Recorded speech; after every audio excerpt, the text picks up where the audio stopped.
Hello, everyone, and welcome to our Princeton Review live stream for the AP US History exam. My name is Gina Donegan. I'm a longtime teacher for the Princeton Review, and I'm here to give you lots of tips and tricks to help you to be successful on the AP. So thank you so much for joining me. This is part one of a three-part series. We're going to talk today for about an hour, but we'll also have sessions tomorrow night and Thursday night. And those will all be running at the same time, 7 p.m. Eastern Time. So we'll cover a lot of material today, but whatever we can't cover today, we'll cover in those future sessions. So hopefully I'll see you tomorrow and Thursday as well. So let me just give you a little bit of an overview of what we're going to talk about today. We're going to talk about the most important things you need to know about how the AP will be administered this year. This is a little different because of COVID, but the good news is virtually anyone who wants to take the AP can take it. And so we'll talk about the dates, we'll talk about the different formats that you might see, and then we'll talk about some important differences in the different tests depending on when and how you take the test. And then we'll also get a chance to look a little bit at studying strategies. How can you learn all the material that you need for the test? We'll probably have a little time to talk about essays. And then I'll tell you a bit about how the Princeton Review can help you with the rest of your A-push practice. So if you have any questions, feel free to type those into the chat field. I'm happy to answer any questions that you might have. And we have a small group, so we should have time to chat if you think of anything you want to talk about. So let's start with the important stuff, which is when are you going to take the AP US History test? Well, in fact, there are 3 dates in which you might be taking the test. And if you don't know when you're scheduled to take the AP, that's something you'll want to talk about with your A-push teacher as soon as possible. But the 3 possible dates would be either Thursday, May 6th. On Thursday, May 6th, first thing in the morning, 8 a.m., there will be a paper and pencil AP US History test. This is kind of the old-fashioned way that everybody used to take the AP before COVID. And likely a lot of you will be taking this test. If you're full-time in school every day, there's a good chance this is the way you're going to take the AP. But there are some alternatives. Some people will be taking the AP US History test on Wednesday, May 19th. And it happens to be noon Eastern Time, which is 9 a.m. Pacific Time. If you're taking the test on Wednesday, May 19th, you might be taking a paper and pencil test, but it's also possible that you could be taking the test in a digital format. And specifically, we're talking about taking this test on a school computer or possibly even taking it at home. But my guess is a lot of schools are going to have you do it in school just for a little extra security. And then finally, there's even going to be an A-push on Wednesday, June 2nd. If you're taking it on June 2nd, there's a good chance that you're taking the digital exam. Only a handful of people will be doing paper and pencil on that date. So again, there's a lot of flexibility here, but your school has already made decisions about when you're going to be taking the test. So if you're not aware about any of this, talk to people who know and find out, because you not only need to know the date, but you also have to know whether you're taking the test on paper or if you're taking it digitally. There are some important differences between the 2 tests, which I'm going to talk about tonight. And finally, this is a good little website you can go to if you need to. It's myap.collegeboard.org, and you can log in to make sure that you're actually registered and to get some more resources. A lot of you have probably already been to AP Central, which is also at collegeboard.org as well. So let's talk a bit about the formatting of the test for this year. This is the same kind of AP exam that was given 2 years ago. So no major changes, but there are going to be some important differences between the paper test and the digital test. So you want to sort of be aware of which test you're taking and plan accordingly. We have multiple sections, right? This is a fairly long test. Section 1 is made up of 2 parts. a multiple choice section, and a short answer section. The multiple choice and the short answer sections will be virtually identical whether you're taking it on paper or in the digital format. About the only difference that I know of is on the paper exam, you'll be able to choose between two prompts on the short answer section. And on the digital exam, you won't have any choices. You'll just have to write on whichever topics are given to you. So that's a slight difference. But other than that, they're basically the same. As you probably know, the multiple choice questions are presented in the context of short passages.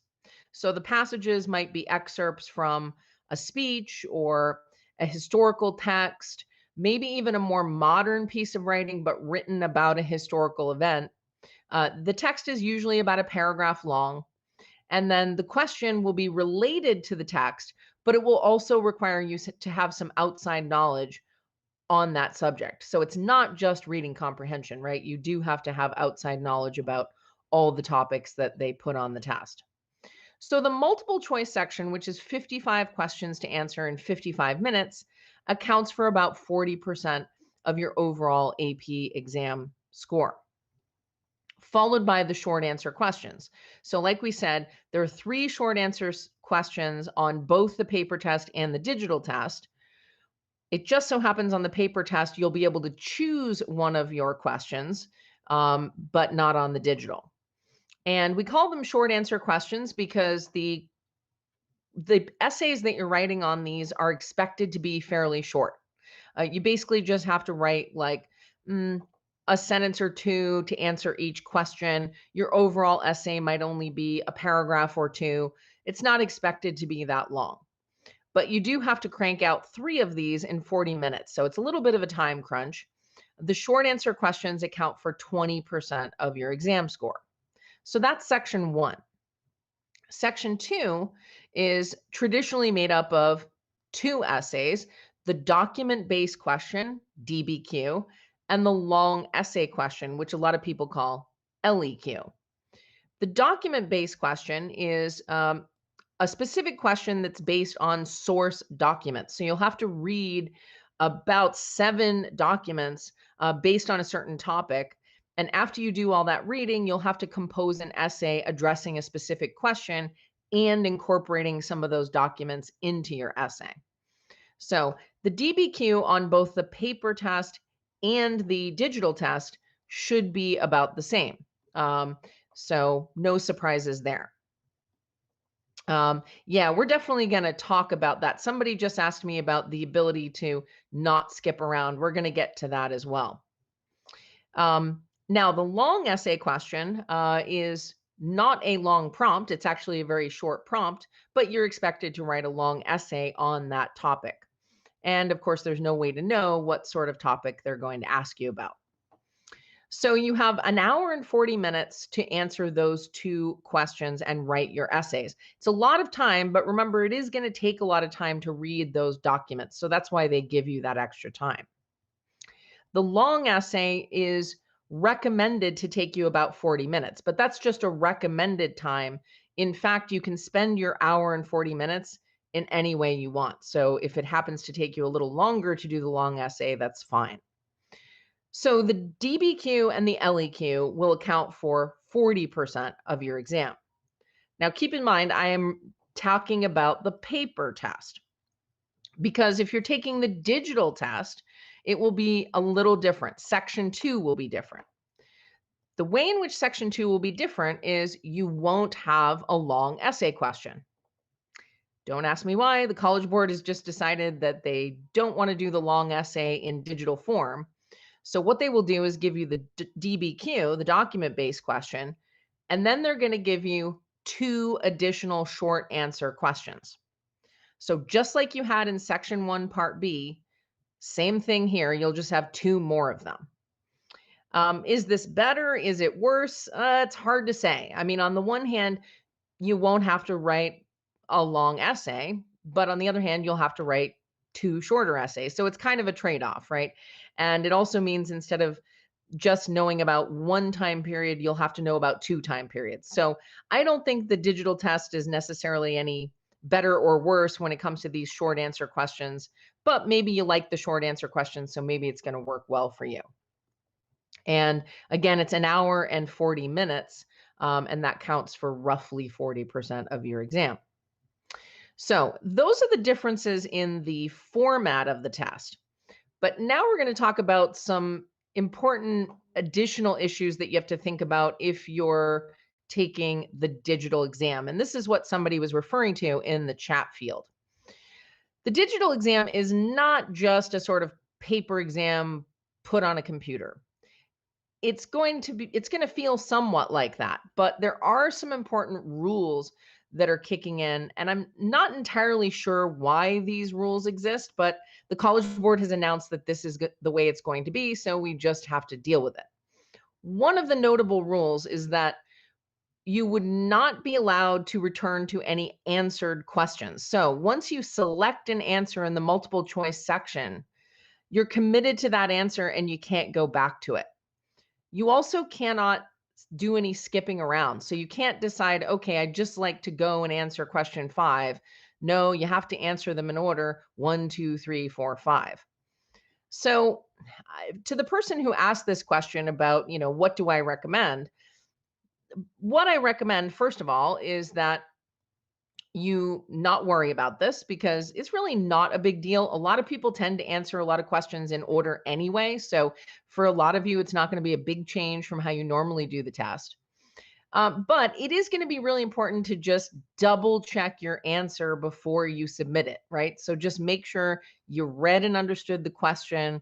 Make sure you chose the answer that you really wanted to choose. So I would recommend always rereading the question and the answers one more time before you click on submit, just with the idea that you won't be able to go back to it. So because some people do have a tendency to rush on tests, right? So if you kind of force yourself to just reread the question and the answers one more time, that will cut down on the risk of rushing and, accidentally missing it. That's about all we can do, right? We just have to deal with the format of the test as it is.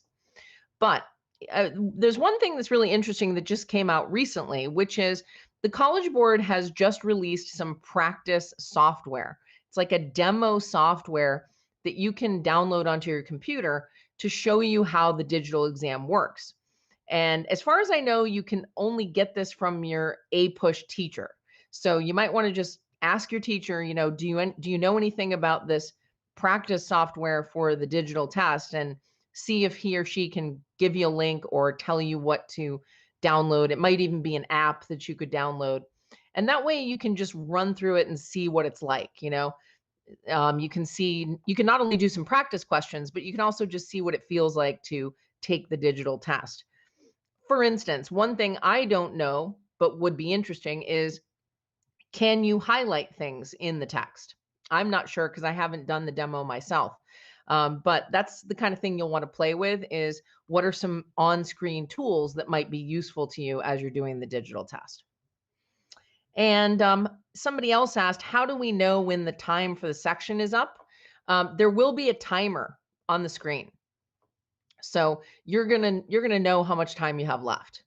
And I'm not sure if there's any kind of like 5-minute warning. I'm not sure about that. That's another reason why the demo will be useful, because there might be some little 5-minute warning that comes up when you're ready to run out of time. But yeah, you'll have a way to keep track of your time. I also like to suggest that people wear a watch when taking the AP. Because for the essays, it's really nice to know exactly how much time you've spent on an essay and how much time you have left, right?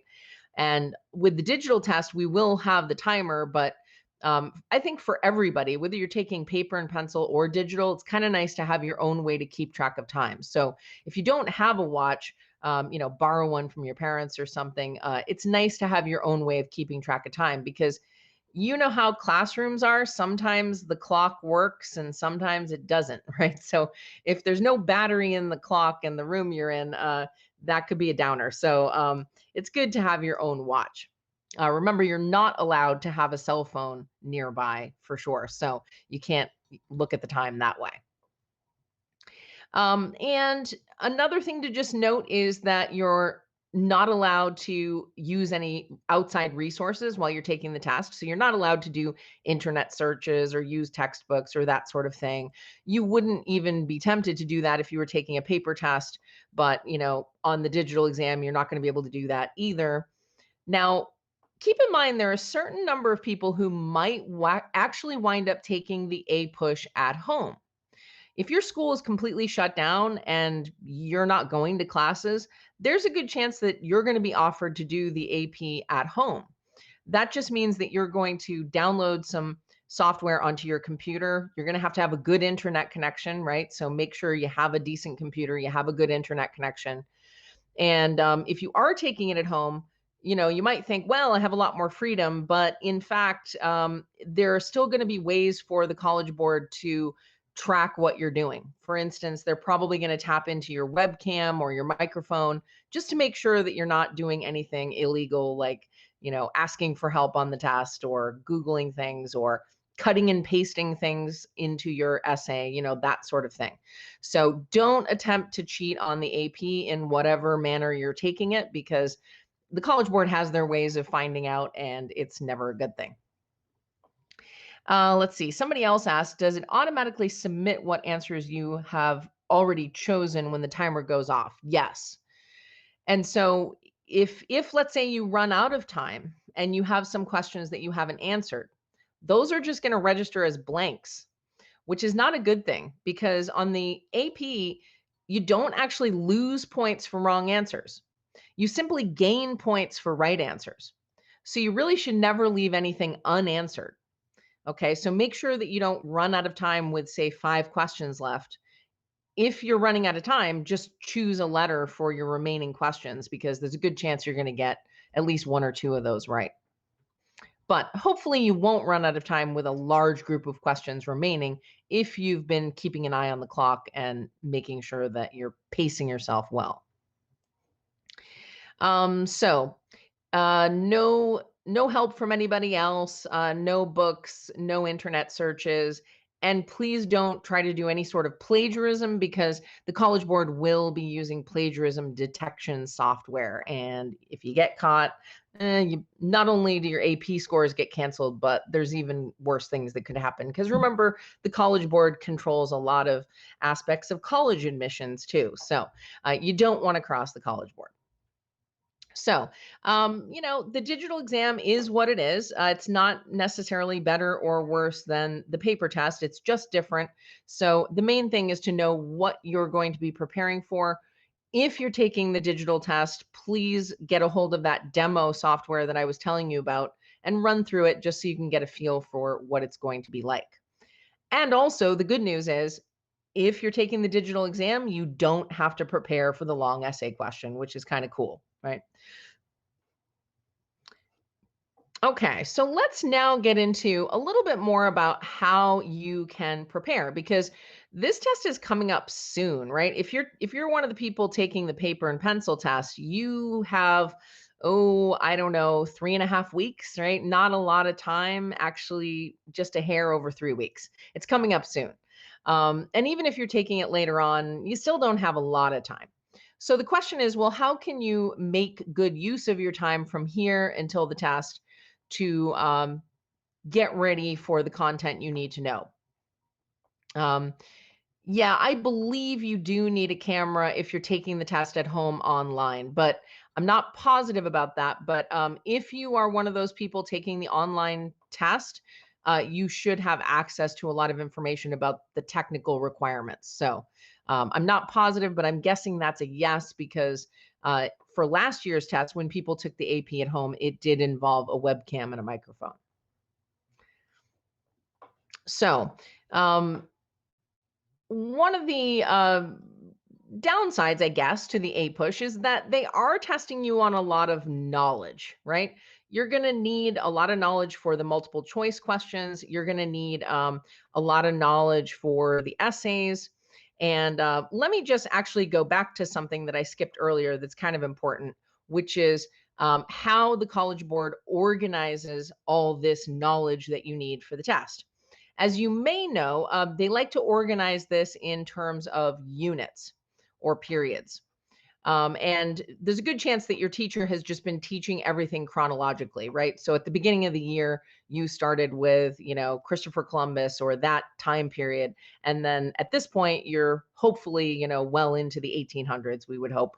Or maybe you've even gotten into the 1900s. And actually, hopefully, you have gotten into the 1900s. But if you haven't, don't panic because chances are you're going to cover the most important stuff before the end of the year. So if we just kind of look at the dates in our units 1 through 9, we can see that it starts with 1491, 1492, Columbus sailed the ocean blue, right? So it starts with early contact with the New World and goes up to the settling of Jamestown. So that's unit 1. So we're dealing with a lot of early native peoples. You don't have to know tons about Indian tribes, but you do have to know just kind of generally how they lived in different regions of the United States. Like, how did the Indian tribes in the Northeast differ from the ones in the Southwest, or the ones in the Great Lakes region, or the Plains Indians, right? So you do have to know kind of generally about their lifestyles and also the kind of interactions that they had with European colonizers. So how did they get along with the Spanish? How did they get along with the English, the French, the Dutch? And what were some of the differences there? So that's unit 1. Just be aware that unit 1 is not tested heavily. Okay. So if you feel like this is a weak area for you, you should definitely go back and review, but you're not going to see tons of questions on unit 1. It's maybe like 5% of the exam. Then we have unit 2. So unit 2 picks up from the settlement of Jamestown all the way up to the beginning of the French and Indian War. So that's a long period of time. But let's face it, there weren't a lot of documented events in that time period. There were some, right? Obviously, but we're not talking like, a lot of major wars or conflicts. It's mostly just kind of cultural stuff. How did people settle the United States? Where did they settle? What kinds of people settled in different places? That sort of thing. Then in Unit 3, we have the French and Indian War up to around the year 1800. So this is going to cover all those events that led up to the American Revolution, the Revolution itself, and then early America, right? So the Articles of Confederation, the drafting of the Constitution, George Washington, Adams, etc. Unit 4 is the early part of the 19th century. So basically from the presidency of Thomas Jefferson up through President Jackson, and then, even getting into some of the early settlement of the West. Now, some of these time periods overlap. So that just means that in certain units, the College Board puts more emphasis on some issues rather than others. So Unit 5 overlaps slightly with Unit 4, but you can probably tell by the dates that Unit 5 is going to be a lot about events leading up to the Civil War, all the sectional strife, North versus South, the Compromise of 1850, all that jazz, right? And then it's going to bring you through the Civil War and into Reconstruction. So there's a lot of stuff that happened in this 30-year period. Then we have Unit 6, which is going to focus a little bit more on cultural changes. So Unit 6 is all about the Industrial Revolution, the Gilded Age, immigration, some of the changes that were happening in terms of technology, like the railroads and even the rise of unions. So a little bit more cultural there. Unit 7 is going to be basically Spanish American War right up through the end of World War II. So this is probably the point at which a lot of you are learning right now, right? You might be somewhere in Unit 7 right now.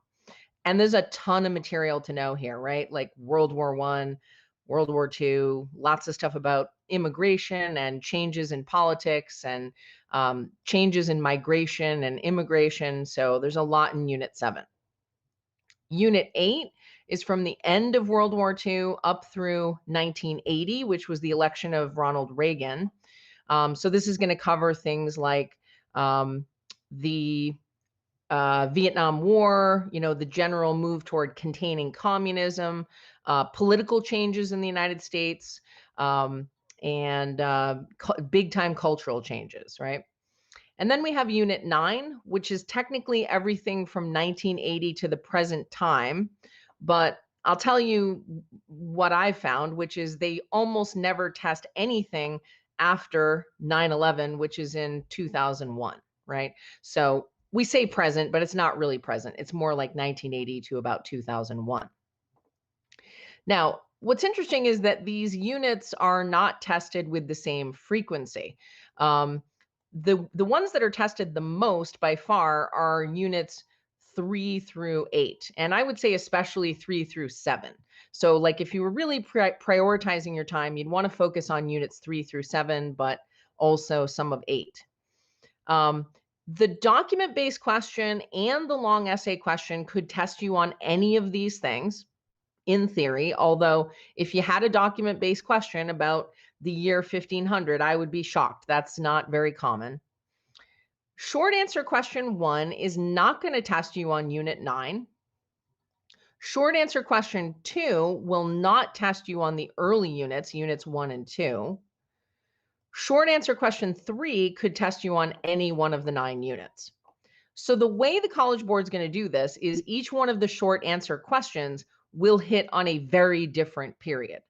Okay, they're not going to test you on like World War I twice. That's just not going to happen. So you do have to prepare for, a little of everything. And then if you're taking the digital exam, then you will have those last 2 short answer questions at the end. Let's call them short answer questions 5 and 6. They will test you strictly on units 3 through 8. So this isn't terribly important. You don't have to memorize this or anything, but it's just good to know that the units in the middle are the ones that matter the most to us. So since you have all of this information, let's talk about how to learn it for test day. Now, the first thing I want to say is, even though there were a ton of events in American history in, all of these years, you don't have to memorize all of it, right? I mean, that's a good thing. There's no way we could memorize all of it. And in fact, the College Board is not going to hold you responsible for specific dates or, nitpicky details about things. What they really want to see is just whether you can take what you know and put it in some kind of context. They also care a lot about causes and effects. Like, you don't have to know the battles of the Civil War, but you have to know what caused the Civil War and you have to know what the effects of the Civil War were. They also like to see whether you can recognize continuity or change. That just means, did things stay the same or did they change? So the College Board does like the big picture. But in my opinion, if you're going to be able to speak intelligently about the big picture, you have to know some of the details, right? They kind of go together. You can't just memorize a bunch of general facts. You have to know some specifics because all those general concepts fit in a framework. So, if you're preparing for this test, I would suggest that you start having some really organized notes. If you don't already have them, please start. And there are different ways you can organize your notes. I'm not saying that the ways I have here are necessarily the best, but these are just some ideas. These are some things that work for me. One idea is to organize your notes chronologically. And some of you might like working with index cards. Maybe you're old school and you like actual cards, or you like to use something like the Quizlet app where you can organize notes in card form, index card form. Or you could even just kind of list these things out in a document. That's good too. But I like index cards because they kind of give you a quick way to jump from one time period to another. And what you could do is just kind of make a card for different decades. Like, for instance, if you're trying to prepare for one of the middle units, you might make a card for the 1850s. A lot of things happened in the 1850s. So we had the acquisition of new territories, westward migration, the concept of manifest destiny, which is a phrase that will definitely show up on your test. We had a continuing debate over slavery, North versus South. The personal liberty laws were enacted in the North. We have some random things like the rise of the Know Nothing Party. Now, They're not necessarily going to test you on the know nothing party in the multiple choice section, but this is the kind of thing that you might want to throw into an essay. Because if they ask you anything about immigration, the know nothing party is relevant to that. Then, of course, we have the Compromise of 1850, very important. Harriet Tubman, the Underground Railroad. We have all these important things that led up to the Civil War, like the Kansas-Nebraska Act, the Dred Scott decision, et cetera, et cetera. Now, even though I'm organizing this by dates, it doesn't mean that you have to memorize the dates, right? That's not the point of this. The dates are just a way to organize your notes, because if you can see when things happened in a timeline, it often makes more sense what caused what, right? If you know the timeline, then it makes sense to say that the Kansas-Nebraska Act may have somehow caused the Civil War. If you have no idea when the Kansas-Nebraska Act was signed, then it doesn't really make as much sense in your head. So that's one idea. And of course, there's a lot of things that happened. So you're going to have to take some time to put together these notes. But here's what's going to happen. When you take the time to put together the notes, you will start to learn this material. Okay. So it's not like you're going to be slaving away at memorizing everything. When you're taking the notes, you're naturally going to start to learn things in a better, in a sort of timeline. But then, of course, you'll want to review the notes before the test. That's for sure. So that's one approach. Another approach that works for a lot of people is to take notes by general topics. For instance, they're going to test you in some fashion about 19th century reformers, because that was such a huge part of social and political development in the 19th century. Now, when we say reformers, that's pretty broad, right? There were all kinds of reformers, but it would be a good idea to write down some of them. So, for example, you had the temperance movement that actually started in the 1820s, but didn't really get fully realized until as late as the 1920s. So, it's good to know that the temperance movement actually started well before we ever had the prohibition of alcohol. We also had specific people like Dorothea Dix, who advocated for reform of mental asylums and jails. We had Horace Mann, who advocated for better public education.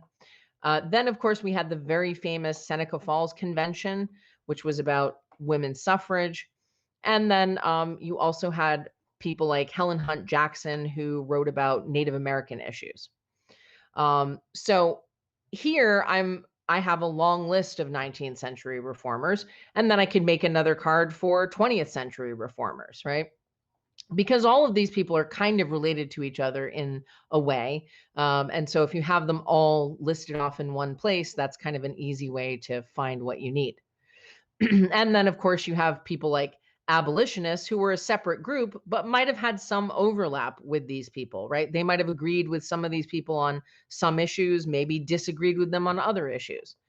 And then we have religious movements. That's sort of related because a lot of religious people in the 19th century were the kinds of people who worked for things like abolition and general reform in society.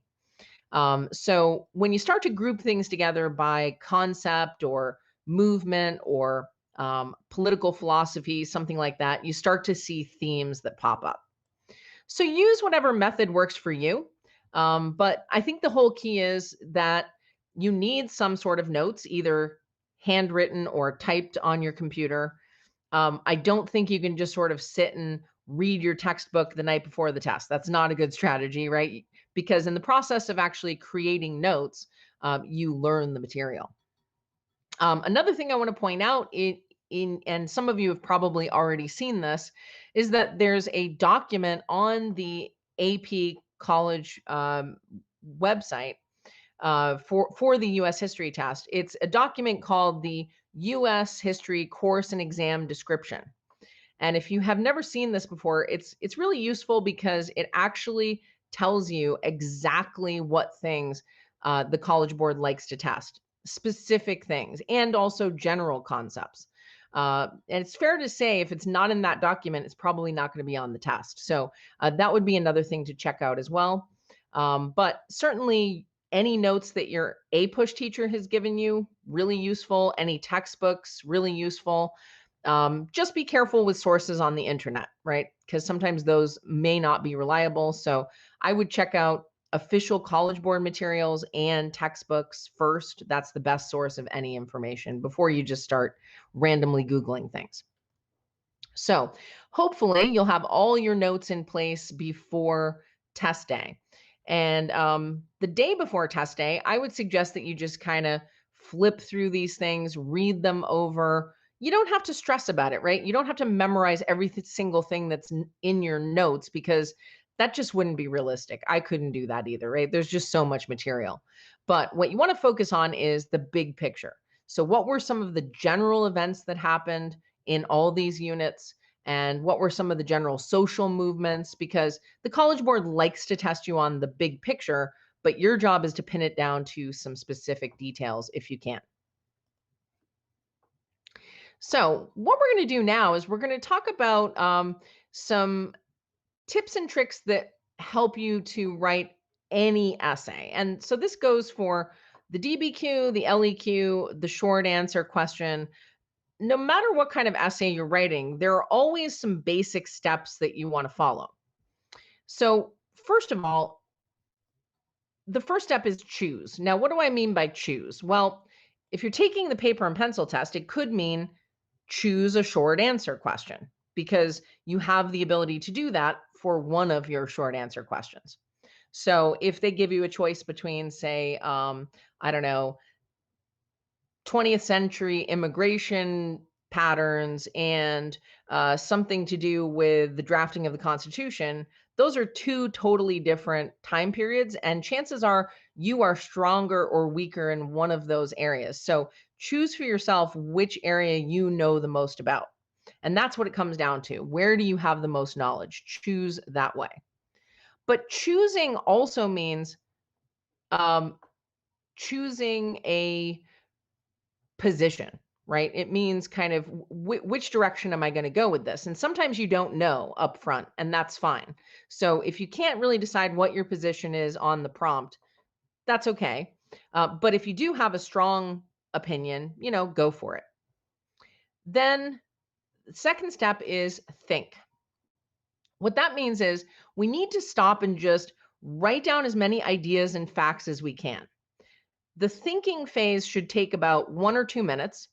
If you're on a paper and pencil test, you can physically write in the test booklet that they give you. But if you're taking the digital exam, you will have access to scratch paper. So you can actually physically write down notes on your scratch paper. Just kind of write down everything that pops into your head about the topic that they're testing you on, whatever the prompt is, whatever the time period is, write down everything you know. Some of those ideas you may not use in your essay, but just the process of writing things down helps you to think of more useful ideas. Then you want to very briefly outline your essay. Now, how many paragraphs your essay is will depend. Short answer essays can be perfectly fine as just 1 or 2 paragraphs. That's fine. But for the other essays, DBQ and LEQ, we need to have a minimum of 3 body paragraphs. Now, that's my opinion. That doesn't come from the College Board, but in my opinion, to do a good DBQ or LEQ, it needs to be at least 3 body paragraphs. And some people actually do 4 or 5. So outlining is not a formal process. It's not like we have to create one of those Roman numeral 1, 2, 3 outlines. No, we just have to have a sense of what major points we're going to cover in the essay and in what order we're going to cover our points. By the way, for these essays, it's generally best to start with your strongest points first. Don't save the good stuff for last because first of all, you have a timing issue, right? If you happen to run out of time, you don't want to run out of time on your best, strongest point. You want to run out of time on what your weaker points would have been. So regardless of the type of essay, start with the strongest material first. Now, if it happens to be the short answer questions, then the outline is really just going to come down to the order of the questions. So it's usually wisest to just write your essay by answering the questions in the order in which the College Board gives them to you. So that will be your outline. Now, some concepts that work well and structures that work well for these essays are, first of all, just three pieces of evidence. So if you have sort of three good points to make in your essay, particularly, say, the long essay question, just organize your body paragraphs by those three good points. So then you'll have three body paragraphs, and along with an introduction and a conclusion, you'll have a 5-paragraph essay. Sometimes it's appropriate to outline your essay by chronology, especially if they're asking about causes and effects, or they're asking about, say, two events in time. Sometimes it just makes sense to discuss them in order. Sometimes comparisons are appropriate. So in that case, it might even be two or three body paragraphs, like body paragraph 1 is one thing that you're comparing. Body paragraph 2 is another thing you're comparing. And then you might even have a third body paragraph where you're expanding on the idea a little bit more. And then the last thing to consider is that some people like to use a straw man argument. What a straw man argument really is just spending some time talking about the opposing idea. So let's say you've taken a strong position on the question, whatever it still benefits you to discuss the other side of the argument because it shows that you've looked at all aspects of the argument. As a matter of fact, some AP graders won't give you all the necessary points if they don't see that you've considered the other side of the argument. But the question is whether you want to structure your essay around that. You don't have to. That's one approach. But some people actually like to do it that way. They like to talk about the opposing point first, then talk about their own point and use that to outline their body paragraphs. So there's a lot of flexibility to how you do this. The whole key is just to have some organization. Now, the last phase is to actually write the essay. And of course, this is going to take up the most amount of time. But if you did a good job on the brainstorming and the outlining, this isn't necessarily going to be that difficult. It's just a matter of taking all your great ideas and putting them on paper. By the way, you need to reserve plenty of time to do this. So the choosing, the thinking, and the outlining should ideally only take you, it depends on the essay, but it should take you less than 5 minutes, right? And if it's a short answer question, probably less than that. So here are some good guidelines for writing. Number one, try to keep your sentences fairly simple. You don't have to be an overly convoluted, sophisticated writer to get a high score. Now, there is a little bit of a sophistication issue that the AP graders do look at, right? So they do want to see if your ideas and your writing style are sophisticated, but don't feel like you need to be complicated, right? There's a difference between being sophisticated and being, just over the top. So try to keep it fairly simple. Use vocabulary that you're comfortable with. Write in a formal style, but don't feel as though it has to be an overly complicated style. If you're handwriting your essay, which you will be if you're taking the paper and pencil test, please write as clearly and as neatly as you can. Because if the grader can't read your essay, then there's a major problem, right? So if necessary, write in small block letters or write more slowly than you normally do. Do whatever it takes to make sure that your essay is readable. So let's see. Somebody asked for the paper test, is the space for your thoughts and outlines a part of where we're actually supposed to put the essay, or is there a blank room for it? You should be able to write anywhere you want on the test. Yeah. And I believe, there's going to be like some empty space where you can just kind of jot things down. Don't write in the text box where you're actually writing the essay, because that could be confusing for the grader, right? Just try to keep your notes somewhere else. Another good guideline is define key terms, especially if they are key terms that show up in the question, and especially if they are key terms that might be misunderstood. Because first of all, you're going to show the grader that you have some knowledge of the subject matter, which is always good. But it also makes your essay more clear because the grader knows how you're thinking about these concepts right up front. I think a good place to define key terms is in paragraph 1. Always try to use some transition words between paragraphs. and within paragraphs. So whenever you're shifting from one idea to another, you should use words like however, although, on the one hand, on the other hand, also, additionally, things like that. And this goes for the short essay question too. Even though the short answer question is short, you still need to use clear transitions between your ideas, even if you don't have a lot of paragraphs. Use structural indicators. That just means you want to clearly indent your paragraphs, or if you're typing this on the computer, leave a space between paragraphs. Stick to your outline. Although if you come up with a great new idea as you're writing, you can always add that in. That's fine too. Aim to prove one big picture idea per paragraph. We're mostly talking about the document-based question and the long essay question. The short answer essay might have more than one idea per paragraph. Always back up your ideas with examples. This is really important.